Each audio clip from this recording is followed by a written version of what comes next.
E aí, gente, Renan Science aqui, episódio 51, hoje do Princípio Econômica. Podcast, a gente vai falar sobre a formação de capital em MMOs ou MMORPG, né? Por que esse tema? Creio que é um tema importante quando a gente fala sobre a vida real, né? Que é a formação de capital em si, eu vou falar isso no começo. Mas também quais são os elementos da formação de capital em jogos que jogadores, né, conseguem é, no Tibia, no World of Warcraft, no Final Fantasy XIV, ou no Ragnar Tales, né? Que eu fiquei sabendo sobre recentemente. Às vezes fazer mais de R$ 30 por dia, R$ 40 por dia, depende do jogador também, das condições do dia. Mas normalmente uma visão correta seria mais ou menos 8 por dia, enfim. 8 por dia não, por hora, né? Depende, assim, R$ 30 por dia, jogando 8 horas, enfim. A questão é, primeiro vamos falar sobre formação de capital e como ela acontece em MMORPGs do ponto de vista geral, né? Então, primeiro, o que é capital, né? Capital, a primeira coisa que você tem que saber é que não é dinheiro. Então, dinheiro, a moeda em si, né? O real, o dólar, ele não é capital. Ele é uma mensuração, uma representação do que a gente considera capital. É uma forma da gente ter um meio de troca.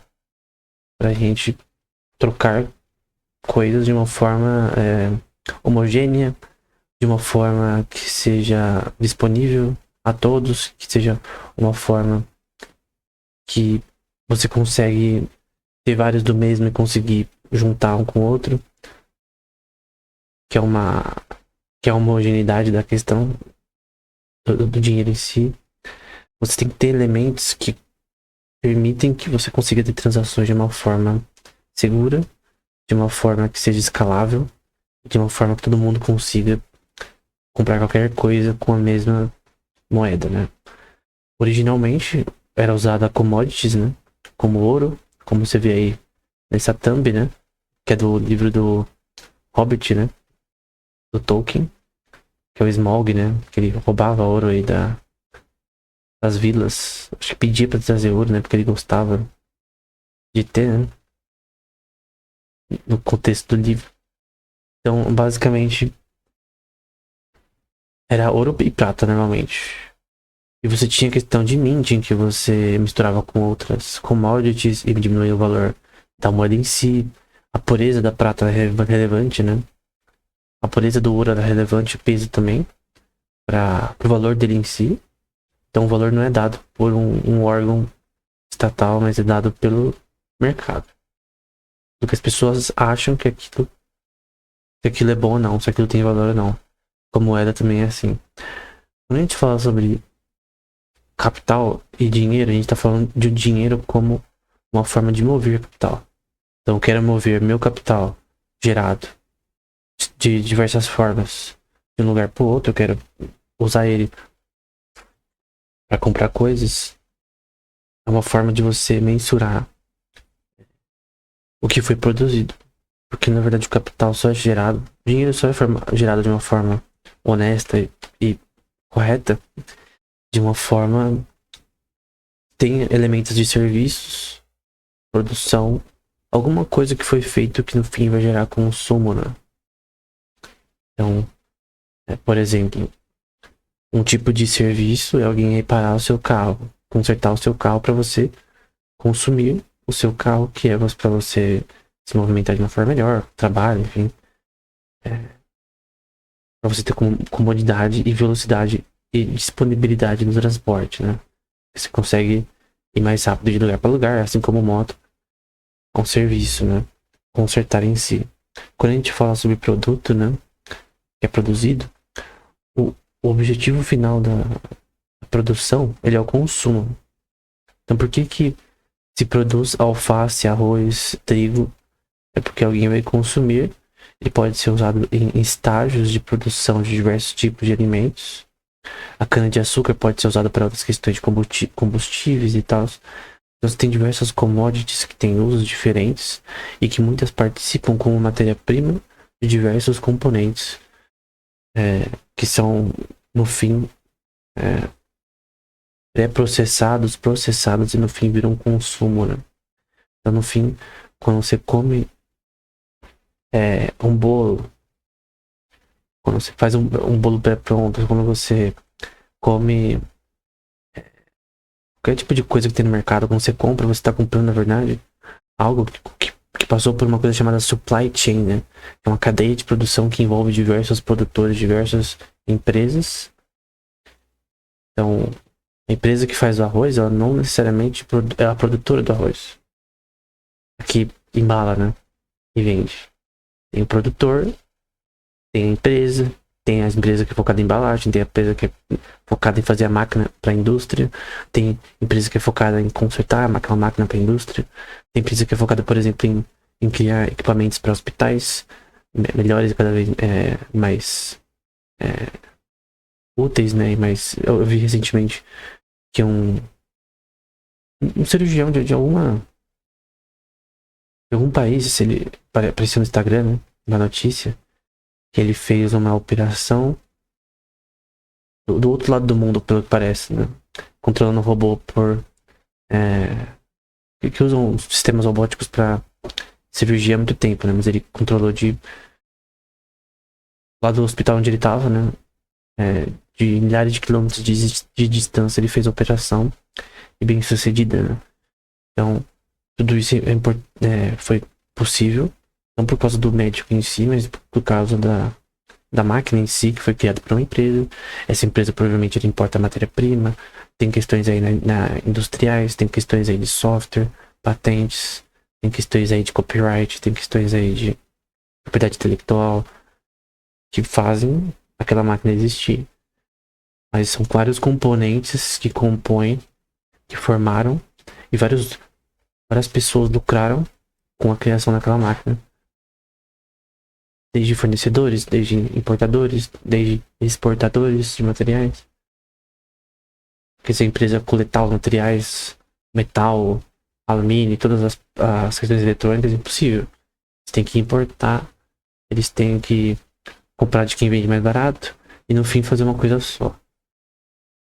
Então, no momento que você tem uma máquina, um computador, um celular, você tem que entender que as peças ali e vários componentes de matéria-prima, eles vêm de vários lugares do mundo, de várias empresas que lucraram em todo o processo de supply chain que gerou aquele celular. E nisso que está a formação de capital, ele vem dos diversos elementos de produção e serviços que envolvem a geração de riqueza, né?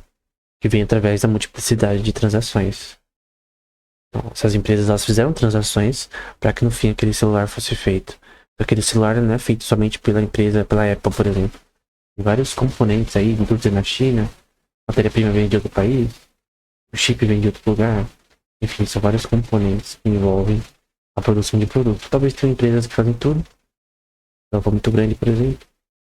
Mas não deixa de ser importante a questão de que você tem vários elementos que vêm de diversas empresas, que vêm de diversas partes do mundo, que no fim geram aquele celular da forma mais barata e eficiente possível. Então, se a empresa ela vê que o custo marginal dela mesmo produzir os produtos dela, todas as partes, matéria-prima, todas as partes, pré-processamento, processamento, se ela vê que é mais caro para ela fazer sozinha do que importar, então ela vai importar de fora, né? Daí que tarifas atrapalham na produção, porque você vai ter que importar um monte de coisa de fora, porque você não vai conseguir importar, porque estão colocando tarifas, né, na matéria-prima ou em máquinas que você tem que importar para aumentar a sua eficiência de produção e coisas do tipo, né? Então, a formação de capital tem a ver com diversas empresas lucrando para gerar diversos componentes finais, produtos finais de consumo. Tem várias cadeias de supply chain envolvidas, né?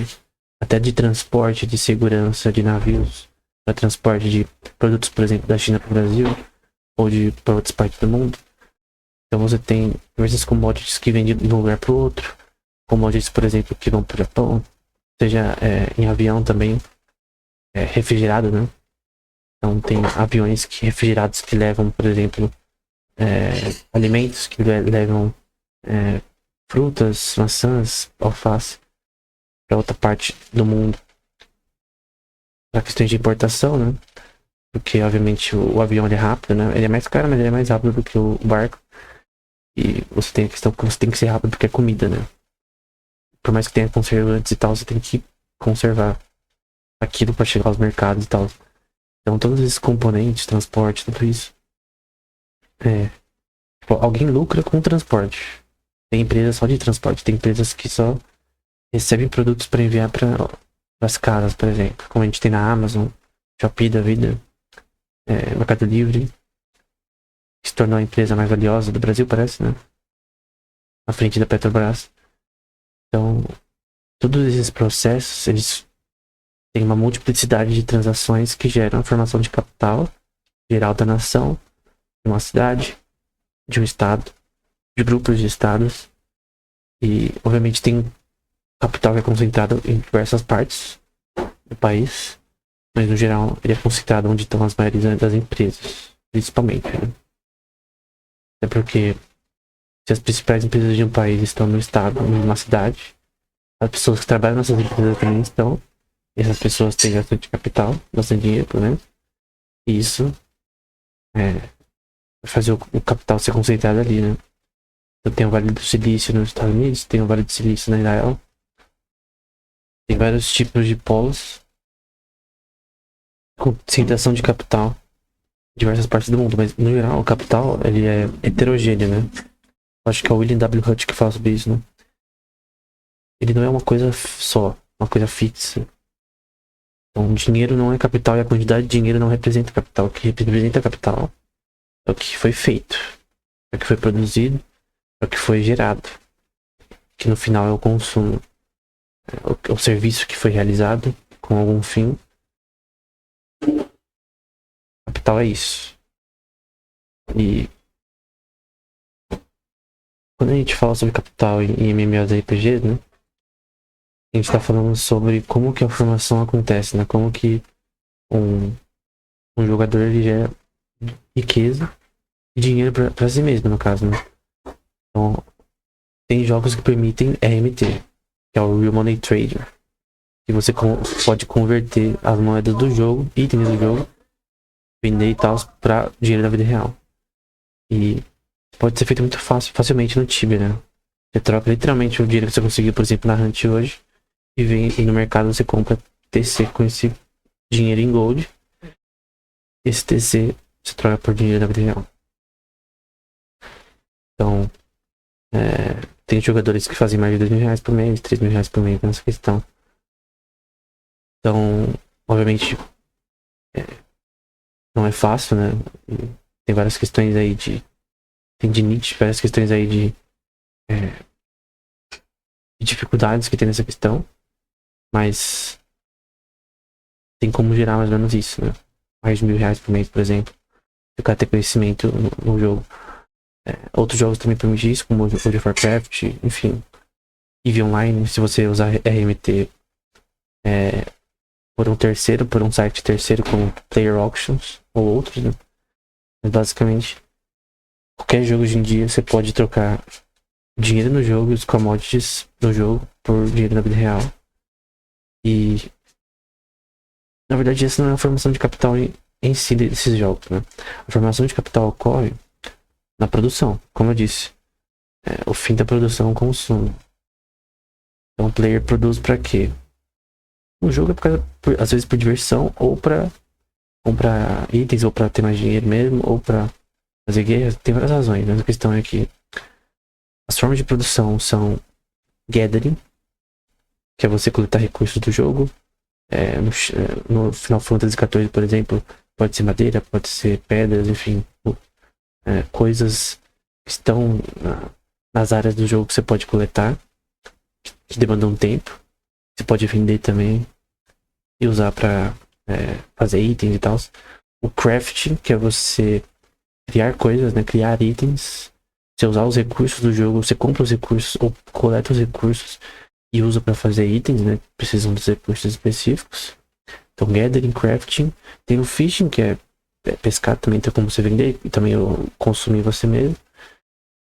Tem a questão de você fazer hunting, né? Gold farming. Você matar monstros, dropar itens e vender. E aí você faz gold, na prática. Que é a forma mais tradicional de gerar riqueza no jogo. Mas é uma forma de produção, porque você está caçando, né? É como se na vida real, se você tivesse um mercado em que todo mundo só comesse comida que foi caçada de forma primitiva. E aí você vende essa caça para outras pessoas. Ou para mercados, coisa do tipo. É mais ou menos isso. Só que do ponto de vista do jogo é diferente, obviamente. Basicamente você tem um mercado em que você tem uma produção através de hunting. Quests também para vender itens. Tem jogos que tem quests diárias, quests semanais, o que pode fazer eles gerarem mais riqueza também. Mais capital. Que de novo é medido em dinheiro. Em gold, no caso do jogo. Embora tenham formas de você fazer o dinheiro ficar inflacionário. E aí o que você produziu, que tem um valor, ele perde seu valor por causa do dinheiro ser diluído em valor em si. O dinheiro não tem o poder de compra por questões inflacionárias criadas pelo próprio jogo, na vida real, por causa de expansão de crédito. Então, outra questão que também você pode utilizar nesses jogos são services que você meio que produz para outro jogador. Então você upa level, níveis ou coleta profit para outro jogador, você ganha com isso, né? Estabelece meio que um contrato verbal ou não para você fazer as outras coisas pro jogador. Então, isso até no League of Legends acontece também, que é o service de você upar de ranqueado, né? E você subir os elos, né? Do prata, bronze pra cima. E há muito tempo, há anos, as pessoas pagam por isso. Eu nunca usei porque em 2014 eu era Platina 4, por exemplo. Mas eu várias vezes já subi level pra outras pessoas, nunca pago, né? Mas tem pessoas que fazem isso de forma paga, né? É basicamente um negócio. Então você pode fazer, sei lá, 50 por hora, 25 por hora, enfim. Pode ter vários tipos de modelos que podem ser usados nessa questão, né? No caso de upar levels, tem os bundles, né? Então, é tanto dinheiro do 1 até o 44, é tanto dinheiro do 44 até 100, e assim sucessivamente, né? De uma forma padronizada, né? E aí o cara que manja, ele consegue fazer isso rapidamente. E ele faz isso com várias pessoas durante o dia e consegue gerar capital através do service, né? O serviço em si é uma formação de capital porque é uma formação de riqueza. Tem um contrato com relação ao serviço em si, que é feito verbalmente, no caso, ou não. Então, tem plataformas também que fazem isso, né? Que permitem isso, como a G2G, que tem uma plataforma para divulgar service ou vender coisas em jogos, né? Até chaves de jogos. Então, você tem também, além de services, você tem o próprio marketing que você consegue usar comprando itens em preço baixo e vender por alto, que é o que é chamado de... Não sei se o nome exatamente, talvez eu lembre depois. Tem um nome específico para isso. Mas você basicamente compra para o preço baixo e vende por alto. Como se, entre aspas, fosse uma ação. Mas basicamente você está fazendo isso com commodities, né? Então você compra itens de um preço baixo, que tem vários preços no mercado. Quanto mais jogadores, mais o preço se afunila a um preço médio. Se tem poucos jogadores no servidor, você vai ter um preço totalmente desordenado, né? Porque menos pessoas vão dropar aquele item. Então os preços vão estar totalmente absurdamente inflacionados, né? Vai funcionar o que é chamado de princípio de Pareto, né? quando você tem poucos jogadores, né? Que o preço ele vai ficar ou muito baixo ou muito alto em relação ao preço originário de mercado. Quando tem muitos jogadores, você tem o que é chamado de equilíbrio de Nash, que aí o preço se afunila para uma diferença mínima entre as escolhas entre os jogadores, né? Quanto mais pessoas no servidor, mais o preço fica em equilíbrio, fica uma média ali de preço, como a gente pode ver da própria do Kaká do Tibia Coin no caso do Tibia, né? E outros jogos também, né? O próprio RuneScape tem aquele sistema, é o Grand Exchange, que foi criado como uma forma de publicação no site de preço de itens, né?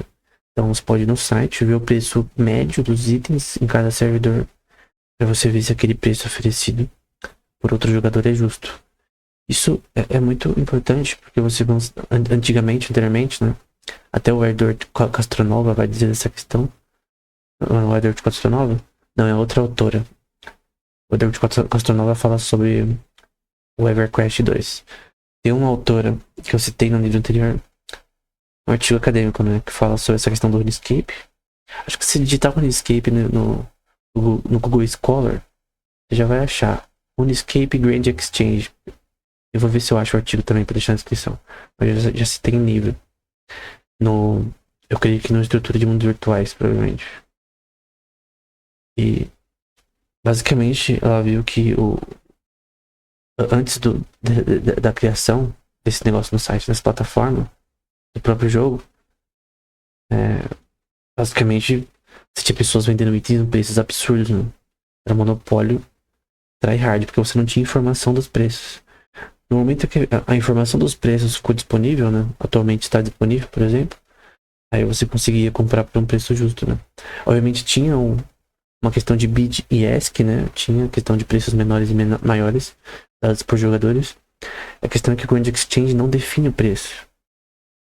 Ela mostra o preço médio de bid e ask para os jogadores. E até o player que quer vender e não sabe o valor, ele consegue, de repente ele topou um item que ele não conhece, né? Não sabe o valor. Ele consegue ir ali e saber a média de preço, o quanto ele pode cobrar, que não vai reduzir totalmente a sua liquidez. Então, porque se eu tenho um item, eu quero vender o mais rápido possível, né? Se eu pôr um preço muito alto, minha liquidez vai baixar, porque os itens que eu tô tentando vender não vão vender tão rapidamente, né? Eles vão ficar em minha posse por muito tempo, que eu não quero. Então, você consegue vender muito mais rápido se você pegar um preço na média. Um pouco acima da média, talvez um pouco abaixo da média. Depende também da disponibilidade no servidor. Obviamente o jogador que tá comprando vai querer sempre um preço mais barato. Como é comum, por exemplo, em leilões no FIFA Online, por exemplo. Esqueci o nome. Tem um modo do FIFA Online, que é o Ultimate Team. Lembrei. E tem essa questão de você fazer leilões por jogadores, por exemplo. E às vezes você pode comprar pelo preço escolhido. Só que às vezes o preço do leilão tá abaixo do escolhido. Aí você fala, pô, eu vou tentar o leilão até o preço escolhido passar, né? Porque se passar, não faz sentido, né? Então, e aí você fica dando lanças, né? Aí outras pessoas vão dando lanças em cima do que você tá comprando. Cristiano Ronaldo, Messi, enfim. Obviamente, leilões não são exatamente presentes em todos os jogos, MMORPGs. Mas, no geral, você quer sempre o menor preço, isso é óbvio. Um preço abaixo do mercado. Sempre alguém quer uma pechincha, né? Isso é diferente em jogos. Então tem como você aumentar seu capital em dinheiro na vida real. Comprando itens por um preço baixo e vendendo por alto. Isso aqui é muito difícil de fazer. Porque tem que ficar procurando no marketing isso continuamente, diversos jogos. É uma coisa complexa. Então não é algo que eu recomendo. Tem pessoas. Mas enfim. No Tibia isso é muito comum, por exemplo.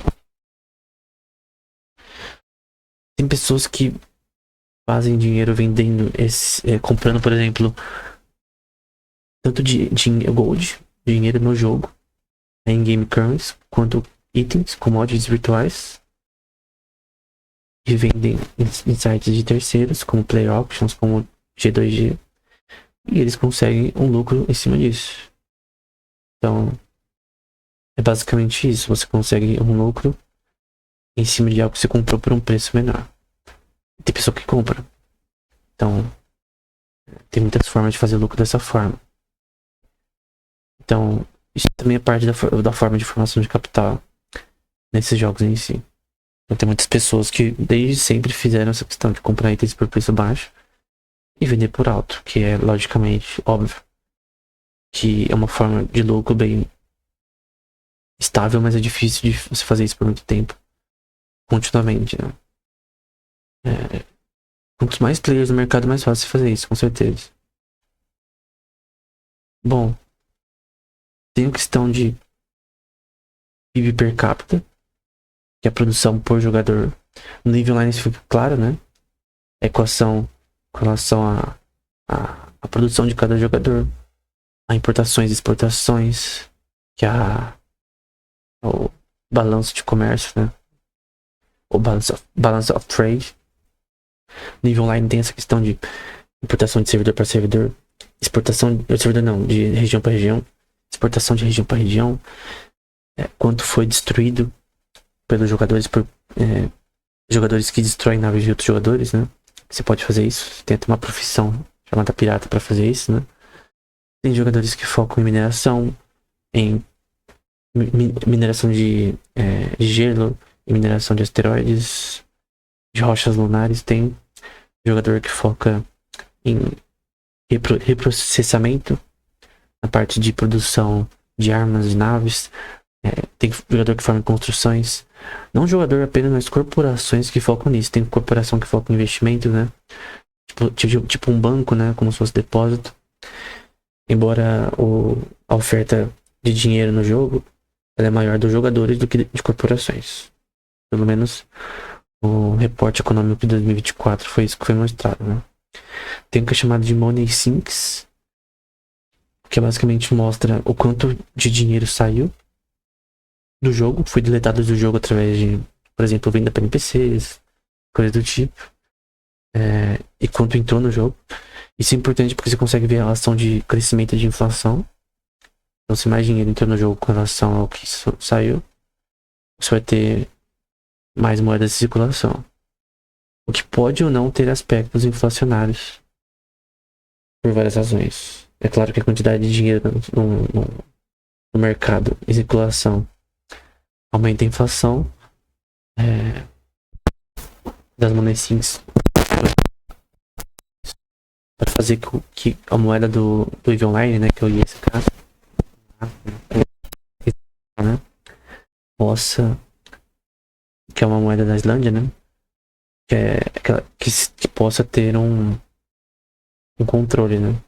Eu não sei se essa parte de Money Sync, esse gráfico estava sempre no reporte econômico do EVE Online, mas no de julho de 2024, né, que foi o último que lançou, mostrou essa questão, né. Então, tem o índice de guerra, né, batalhas travadas por setor, o índice de PIB de cada setor, de produção por setor, quais setores produziram mais de diversas commodities, importações líquidas, enfim, vários dados que são importantes pro EVE Online. É interessante porque outros jogos não mostram esses dados, né? Deveriam mostrar, porque tem jogadores que querem lucrar com o jogo mesmo, querem fazer gold farm de forma eficiente, e esses dados poderiam ajudar. Analisar, por exemplo, quais antes estão dando mais profit para diversos jogadores. Isso é um dado importante. A informação é importante porque faz os jogadores serem mais eficientes. E por isso que o Online faz isso há anos. Então, esses relatórios econômicos são muito importantes. Só que somente o Online faz isso, pelo que parece, de forma assertiva, né? E não é que os jogos não conseguem fazer isso, pelo contrário, é bem fácil. O EVE Online tem um artigo que eles escreveram no passado que eles contrataram um economista mesmo para fazer esses reportes econômicos, né?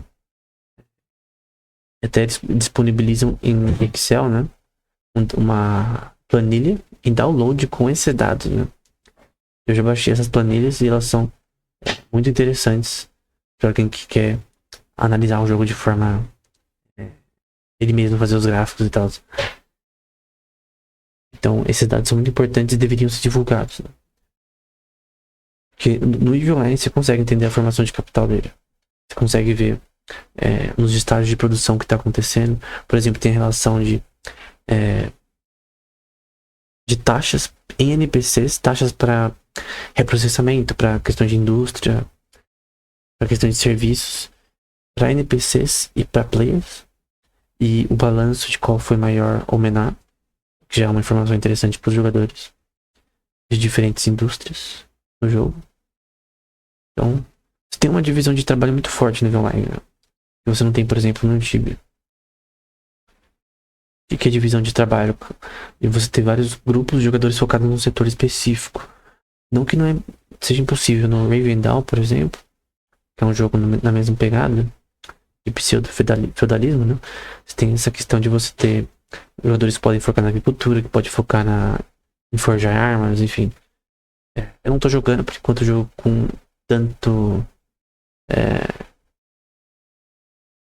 com tanta frequência. Na verdade, eu joguei na beta depois do lançamento, mas o jogo começou a travar e eu não joguei mais. Talvez eu baixe de novo depois pra ver como tá. Mas eu joguei na beta, né? Posteriormente eu vi que você tem várias profissões que você pode adotar no jogo, né? Construção parece e tal. Enfim. E no caso, tem jogadores que podem focar em cada coisa. O que é interessante. Eu lembro de ler um manhwa. É tipo um mangá coreano, né? De um protagonista. Ele tava num MMORPG, né? Tem um gênero de manhwas, né? Somente o protagonista é de um MMORPG. Por exemplo, o MMORPG Murin Online, uma coisa assim. Que é um manhwa, né? Uma história gráfica. Como se fosse um mangá. Um webtoon, né? Que a temática é essa. Tem os elementos de MMORPG. Teve um que focava apenas em forjar armas, por exemplo. Então, você tem diversos aspectos que podem ser aproveitados por esses jogos. Que são elementos da formação de capital em si.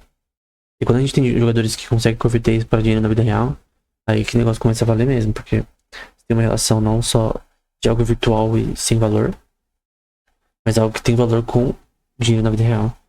Tem pessoas que pagam todas as contas, pagam reparos no computador, comida, tudo, somente com dinheiro adquirido dentro do jogo, através dos elementos da formação de capital que eu citei.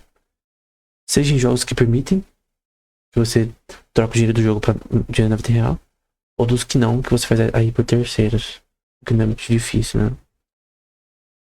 Mas tem uma questão de uma relação inversamente proporcional da possibilidade de RMT, de você converter sua moeda do jogo para dinheiro na vida real, reais, dólares, euros, ou criptomoedas, e da população de jogadores. Então, MMOs que permitem isso tem uma população de jogadores mais fiel e contínua. Mas a questão é que os jogadores conseguem ter uma renda extra com isso, eles têm mais motivação para isso. Porque a motivação de muitos jogadores hoje em dia não é somente a diversão, mas também considerar aquilo um objetivo de renda extra. E isso aumenta a produção, com certeza. No Tibia, assim, por exemplo, no World of Warcraft, por muito tempo foi assim. O velho Gold Farming. Então, todas essas questões são importantes para a gente pensar sobre como funciona a formação de capital em MMORPGs, né? É diferente da vida real? Sim, obviamente. A do EVE Online é muito mais parecida com a divisão de trabalho, com as coisas que a gente tem em algo que não seja um pseudo-feudalismo, que é a temática de fantasia presente na maioria dos MMORPGs. Então, naturalmente, é isso que segue. Mas quando você tem um sistema que é mais corporativo, né? Um supercapitalismo como o EVE Online, você tem um sistema muito mais integrado nessa questão. Até porque o objetivo do jogo é apenas gerar ISK. Esse é o objetivo. Então, por o objetivo do jogo ser apenas isso, é óbvio que é isso que os jogadores vão querer. Isso tem valor na vida real também, dinheiro. No geral era isso. Espero que esse episódio tenha sido útil.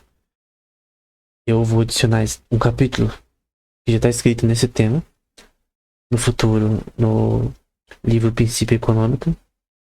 Tá com 800 e poucas páginas atualmente. Eu vou tentar aumentar para 1000, ou até 1200, acho que vai, se Deus permitir. Então, é isso.